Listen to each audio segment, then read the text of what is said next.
Steve. I will be hosting today's episode. Today we are at the south end of Matthiessen State Park at a place called Black Rock Run. It's a creek. We are going to explore the geology from near the headwaters down to where it meets the Vermilion River.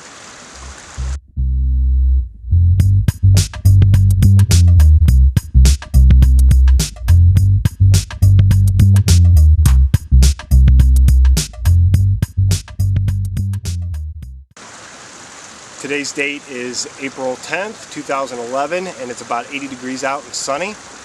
The creek right here flows southwest until it meets a place called Reflection Pass. There it goes almost due west into the Vermilion River.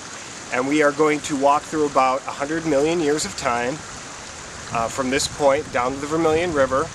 And here we do have a structure. We have our LaSalle Anticlinorium, which is present at the Dells area at Matthiessen State Park, north of here a little bit. But what you see here behind me are the carbonates of the Galena Platteville group, and that's what we're going to start with today. Okay, this is our first stop. I wanted to stop here. We're only about 200 feet southwest of the introduction, and I just wanted to show you these rocks over here. This red weathered rock, this Galena Platteville, most of this is. But the interesting thing here is how it sags and comes down and it's weathering. Now, we have Pennsylvanian above, and we have Pennsylvanian below. Okay? So, there are several faults out along this creek, and we'll explore those later, but this is not one of them. And right here, we see this rotated block. Now, this block was part of the cavern collapse. We are on the edge of this cavern collapse, possibly in between another one. Because when we go right over here,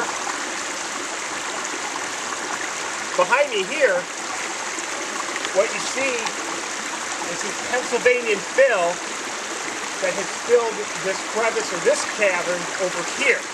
Now we come over here, and what we see is cavern fill, probably how the first one started forming. You get this erosion here because carbonate rocks love to dissolve in flowing water.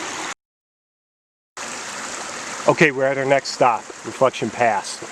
Now here the creek is going southwest, but it's about to turn at this rock, which is called the Guardian, guards the entrance to Reflection Pass, and it's going to head due west to the Vermilion River. Now, this rock here is forming what we call a stock. Okay, now we are looking directly at the Guardian here at the entrance of Reflection Pass. And the interesting thing here is that the creek turns direction from southwest to due west. Now we probably have a covered fault here because if you look at these rocks, they are flat to slightly dipping west, which is what we would expect if we were on an anticlinorium. But if you pan back east at the rocks just outside of the pass, they're dipping east to flat. Now looking this way into Reflection Pass, the creek narrows and becomes deep, some places over 6 feet deep.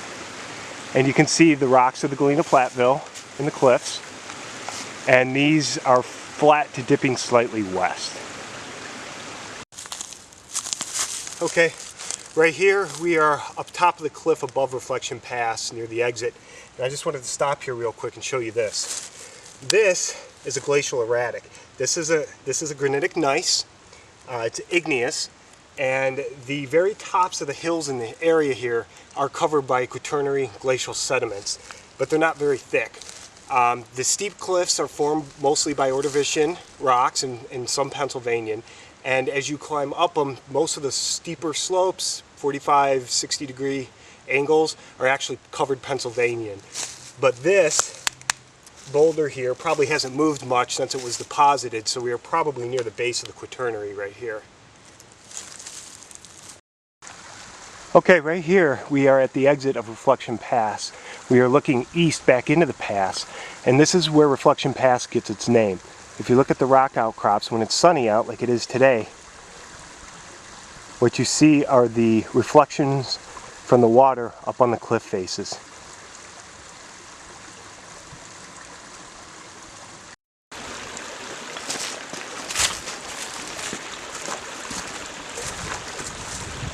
Okay, over here we are several hundred feet west of Reflection Pass, and we're stopping here because we have a fault-bounded exposure of rock right here. Just to my east and just to my west, we're in Galena, Platteville, but right here we're in what's called the Glenwood Formation. It's a fine-grained sandstone. It looks a lot like the St. Peter, except it has a lot of carbonate in it, and stratigraphically it's between the St. Peter and the Platteville. Now, how do we know? We can't see the faults, but we know that there's one just east and west of where I am because of the structure that's here. Look here, and what you see is this mottled, almost brecciated, highly banded sandstone. And up here are the carbonates of the Galena Platteville. And if you strike a dip of this, they dip east. Now, they come back up over, and right here, they start to dip west, okay? You can tell here they start to go this way. Now, there's something else here that you look at this, it's a laminated, very friable sandstone. I mean, I just touch it and it falls, it breaks apart. Below it and above it are very hard, fine-grained sandstones, almost like a quartzite. So, what happened here was this was our ductile bed during deformation when these two faults form, and above and below these were slightly metamorphosed. So you had your flat layers like this, and then as the fault formed over here and over here, they bended, and units moved above and below correspondingly. So that's what's exposed here. Now we move west a little bit more, we're back into the Galena Platteville. Right here, several hundred feet west of where I just had you, at the Glenwood. And over here, we see dipping beds of the Galena Platteville dipping towards the west. And right about here is where we start dipping from our anticlinorium. So our anticlinorium goes from being flat to beginning to dip west, which it will continue to do so for the rest of the trip. Okay, this is our next stop. We're several hundred, maybe 500 to 600 feet actually west of where I just had you. And what I want to show you here is this deposits. Now these are clays and shales, and these are typical Pennsylvanian rocks, which we would expect to find as we head west into our anticlinorium, and our elevation hasn't changed much. We should see younger rocks, and we do.